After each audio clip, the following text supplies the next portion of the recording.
ਅੱਜ ਅਸੀਂ ਡਿਸਕਸ ਕਰਾਂਗੇ fine structure of hydrogen spectrum. तो ਜਦੋਂ ਹਾਈਡਰੋਜਨ ਦੇ ਸਪੈਕਟਰਾ ਨੂੰ ਬਹੁਤ ਜ਼ਿਆਦਾ ਅੱਛੇ ਹਾਈ ਰੈਜ਼ੋਲੂਸ਼ਨ ਵਾਲੇ ਸਪੈਕਟਰੋਮੀਟਰ ਦੇ ਨਾਲ ਜਦੋਂ ਐਗਜ਼ਾਮਿਨ ਕੀਤਾ ਗਿਆ ਤਾਂ ਇਹ ਦੇਖਿਆ ਗਿਆ ਕਿ ਜਿਹੜੀ ਇੱਕ ਸਿੰਗਲ ਲਾਈਨ ਹੈ ਉਹ ਐਕਚੁਅਲੀ ਦੇ ਵਿੱਚ ਕਲੋਜ਼ਲੀ ਸਪੇਸਡ ਪੇਅਰ ਆਫ ਲਾਈਨਸ ਹੈ। एक्चुअली ये वन लाइन नहीं है, दो लाइनस ने ਜਿਹੜੀਆਂ कि बहुत ज़्यादा क्लोजली स्पेस ने तो बहुत थोड़ा जिहड़ा डिफरेंस है उन्हां दे विच हैगा है। तो इस तरह की जिहड़ी स्ट्रक्चर है इनू असीं बोलदे हां फाइन स्ट्रक्चर। हाइड्रोजन स्पैक्ट्रम दे विच जिहड़ी फाइन स्ट्रक्चर जिहड़ी है वो देखण नूं मिलदी है, बाकी सब च भी मिलती है, बट असीं सब तो पहले किहड़ा केस है वो हाइड्रोजन दा जिहड़ा वा देखांगे because it is a simplest case. और जिहड़ी फाइन स्ट्रक्चर है this is due to the spin orbit coupling. असीं कल ये देखिया सीगा कि स्पिन एंगूलर मोमेंटम और जिहड़ा ऑर्बिटल एंगूलर मोमेंटम है दोनों की कपलिंग के कारण जिहड़ा एनर्जी है एनर्जी लैवल्स जिहड़े ने वो इनक्रीज या डिक्रीज हो सकते हैं। तो वो बारे जिहड़ा वा वो प्रॉपर जिहड़ा वो असीं अज देखांगे और उहदे नाल जिहड़ा वा असीं एक न्यू नोमेनक्लेचर पढ़न जा रहे हैं एनर्जी लैवल्स के लिए। एटॉमिक स्पैक्ट्रोस्कोपी दे विच जिहड़े एनर्जी लैवल्स ने उन्हां नूं तुसीं लिखदे हो N2s+1 L और J। जे तुहानूं पता है total angular momentum quantum number है, L हैगा orbital angular momentum quantum number, S हैगा तुहाडा स्पिन एंगुलर क्वांटम नंबर और N हैगा तुहाडा प्रिंसीपल क्वांटम नंबर।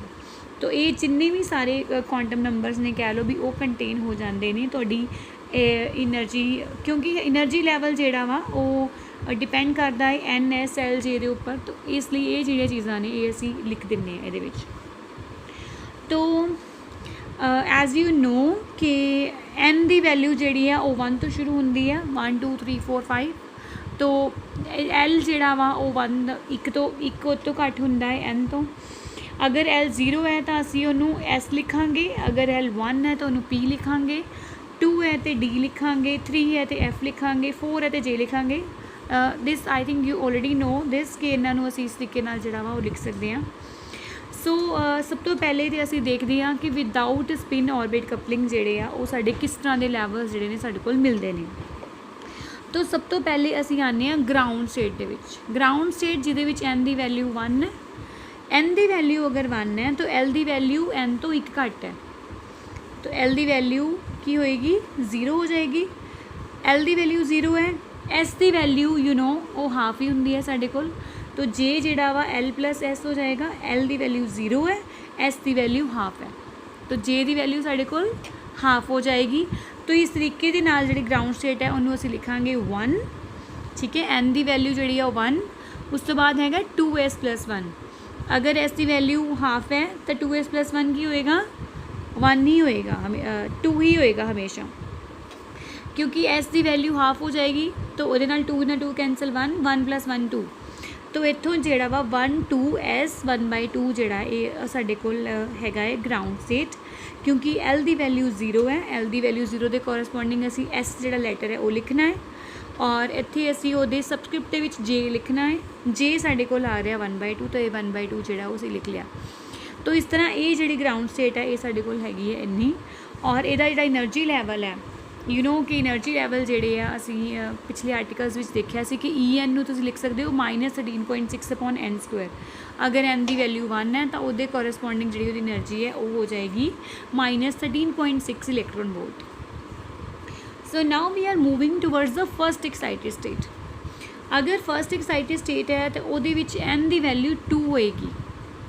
अगर N की वैल्यू 2 है तो मतलब L की वैल्यू 0 तो शुरू होकर N-1 तक जाएगी, मतलब L = 0 L = 1। तो L दियाँ 2 वैल्यूज़ जिहड़ियां ने वो साडे कोल आ जाएंगियां। अगर L की वैल्यू 0 है हुण यानी कि S स्टेट है तो वो J की वैल्यू हाफ हो जाएगी। और अगर L की वैल्यू 1 है तो J की वैल्यू L+-S यानी कि हाफ और 3/2। S दियाँ 2 वैल्यूज़ ले लिया ना असीं, तो हाफ और 3/2 जिहड़ा वा ये साडे कोल आ जाएगा इत्थे, ठीक है। तो J की वैल्यू नैगेटिव नहीं अलाउड हैगी, J की वैल्यू हाफ और 3/2 जिहड़ी है तुहाडे कोल आ जाएगी। तो इस तरह ये जिहड़ी स्टेट है ना इनू असीं जिवें 1 2s 1/2 लिखिया इसी तरह इनू लिखांगे 2s 1/2 और सिमिलरली 2 2p 1/2 2 P 3/2 और इन्हां तिन्नां स्टेट्स दी 1 2 3 स्टेट्स ने तुहाडे कोल एक्साइटेड स्टेट दे विच। तो तिन्नां स्टेट्स की जिहड़ी एनर्जी है वो तुहाडे कोल आंदी है -13.6/n² यानी कि 2 दा स्क्वायर यानी कि -3.4 इलैक्ट्रॉन वोल्ट। ये तुहाडे कोल एनर्जी आंदी है फर्स्ट एक्साइटेड स्टेट दी। फर्स्ट एक्साइटेड स्टेट दे विच तुसीं 3 लैवल देख सकते हो 1 2 एंड 3। ये जिहड़ी है तुहाडी इत्थे एनर्जी लैवल डायग्राम बनाई हुई है। फर्स्ट लैवल दा तुहाडे कोल ए हैगी है 1 2s 1/2 और सैकेंड लैवल जिहड़ा है तुहाडा यानी कि फर्स्ट एक्साइटेड स्टेट जिहड़ी है उहदे कोल तुहाडे कोल 3 स्टेट्स ने इहदे अंदर और तिन्नां दी जिहड़ी सेम एनर्जी है विच इज़ -3.4 इलैक्ट्रॉन वोल्ट। इसे लई जिहड़ियां स्टेट्स जिन्हां दी सेम एनर्जी हुंदी है इन्हां नूं असीं डीजनरेट स्टेट्स भी बोलते हैं। तो इत्थे असीं डीजनरेट स्टेट्स साडे कोल 3 हैगियां ने n = 2 दे corresponding. Okay so now we are moving towards n = 3। अगर साढ़े को n की वैल्यू 3 है तो l की वैल्यू या तो 0 हो सकती है या 1 हो सकती है या फिर 2 हो सकती है। अगर l की वैल्यू 0 आ तो j की वैल्यू हाफ होएगी।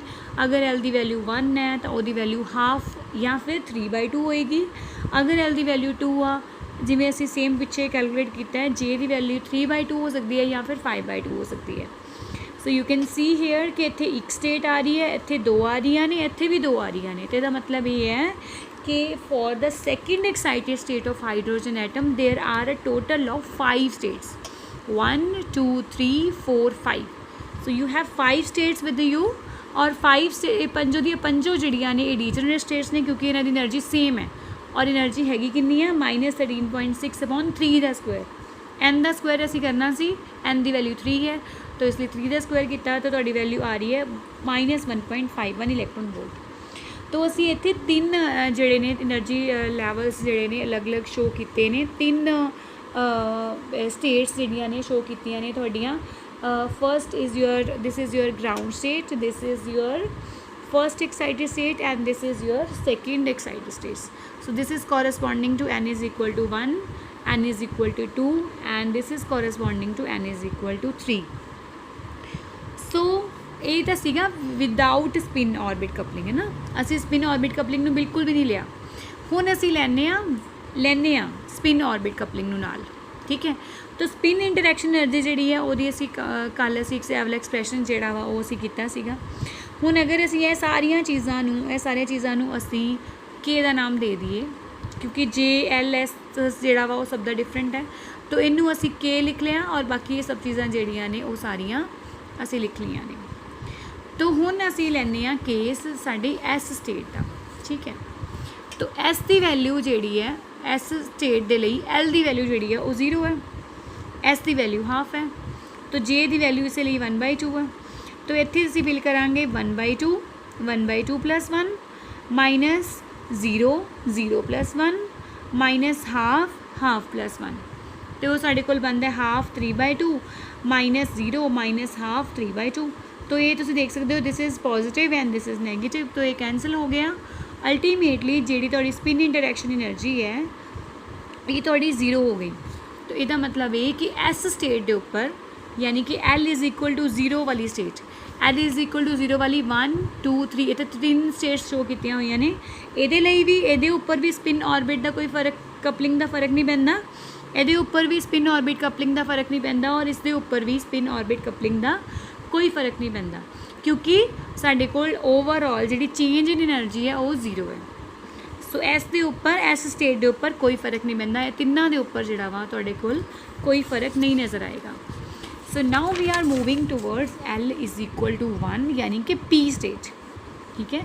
तो P स्टेट दे लई L की वैल्यू 1 है, S की वैल्यू हाफ है, J की वैल्यू हाफ हो सकती 3/2 हो सकती है। सो पहले असी ले लिया हाफ का केस, उहदे विच असी देखिया है कि साडे कोल डेल्टा ES जिहड़ी है वो -2K आंदी है।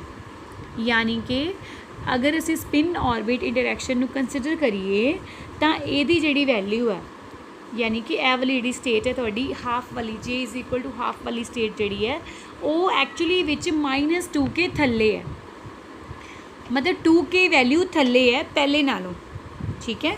तो तुसीं इत्थे जिहड़ा वा अपनी एनर्जी लैवल डायग्राम दे विच देख सकते हो। देखो ये तिन्नां दे उपर जिहड़ा वा कोई फर्क नहीं पिया, ये इत्थे दी उत्थे ही हैगियां स्टेट्स। ਇਹ ਜਿਹੜੀ ਸਟੇਟ ਹੈ ਓਰੀਜਨਲੀ ਤੁਸੀਂ ਇੱਥੇ ਬਣਾਈ ਸੀਗੀ, ਠੀਕ ਹੈ, ਓਰੀਜਨਲੀ ਤੁਸੀਂ ਇੱਥੇ ਬਣਾਈ ਸੀ ਸਟੇਟ। ਹੁਣ ਜਿਹੜੀ ਹਾਫ ਵਾਲੀ ਸਟੇਟ ਹੈ, ਪੀ ਹਾਫ ਵਾਲੀ ਸਟੇਟ ਹੈ, ਉਹ ਥੱਲੇ ਚਲੇ ਗਈ ਹੈ, -2k ਹੋ ਗਈ ਹੈ। तो अगर असीं जे की वैल्यू 3/2 लैने आ, क्योंकि दोनों लैनिया ने, जे हाफ भी लैना 3/2 भी लैना, हाफ के लिए -2k आती है, 3/2 के लिए k आती है। तो यदा मतलब k वैल्यू इस स्टेट नूं उपर कर दो, ठीक है। इनिशियली यह जी स्टेट सी तुहानूं सेम इस लैवल ते ही तुहानूं शो की हुई सी, बट एक्चुअली ये जी स्टेट है ये थोड़ी थल्ले है और यह वाली स्टेट जी है ये थोड़ी उपर है। तो इस तरीके दे नाल एक लैवल दी 2 लैवल दे विच जिहड़ी आ स्प्लिटिंग हो गई है, ठीक है। तो तुसी देख सकते हो कि जिस तरह मतलब जिहड़े उहदे अंदर जिहड़ा पी लैवल हैगा है बेसिकली वो 2 सब लैवल्स दे विच जिहड़ा वा वो डिवाइड हो गया है, ठीक है। एक दी एनर्जी जिहड़ी है वो -2k घट है, दूजे दी जिहड़ी है वो k दे नाल इंक्रीज़ड है। So similarly we are going for the D state, this was for L state, this was for P state, and आ देखो जी 3-2p है ये भी जी थोड़ी चेंज होएगी। तो जिन्नियां भी पी स्टेट्स ने वो सारिया जिहड़ियां तुहाडियां ने वो चेंज हो जाएंगियां। तो एक लैवल जिहड़ा वो 2 लैवल दे विच इस तरीके नाल चेंज हो गया। सिमिलरली डी स्टेट दे लिए L = 2 लै लिया, ठीक है। उहदे लई भी जे दी वैल्यू 3/2 है या 5/2 है। तो तुसीं देख सकते हो 3/2 अगर तुसीं जे दी वैल्यू लैंदे हो तो -3k आंदा है, यानी कि जिहड़ी स्टेट इत्थे होनी चाहिए सी वो एक्चुअली विच थल्ले है, -3k है। और जिहड़ी स्टेट j = 5/2 दी भी असीं सेम लाइन च बनाई सी वो एक्चुअली विच उपर है। तो इस तरह तुसीं देख सकते हो कि जिहड़े एनर्जी लैवल्स है वो स्प्लिटिंग हो रही है उन्हां दी। तो स्पिन ऑर्बिट कपलिंग दे कारण ਜਿਹੜਾ मैं तुहानूं स्टार्टिंग विच दस्सिया सीगा कि जदों असीं देखिया स्पैक्ट्रा नूं और असीं देखिया कि दो क्लोजली स्पेस्ड लाइनस ने एक्चुअली विच। तो 2 क्लोज स्पेस लाइनस इसे लिए ने क्योंकि स्पिन ऑर्बिट कपलिंग जी है वो साडी इत्थे जिहड़ा वा वो प्ले कर रही है और उन्हां दे कारण जिहड़ी स्प्लिटिंग है लैवल्स दी वो हो जाती है। So you can see here कि जिहड़ी स्पिन ऑर्बिट इंटरैक्शन है उहदे कारण सिर्फ एस स्टेट्स के उपर कोई फर्क नहीं पैंदा, बट पी और डी जी वो लैवल्स की जी स्प्लिटिंग है ये होनी ही होनी है।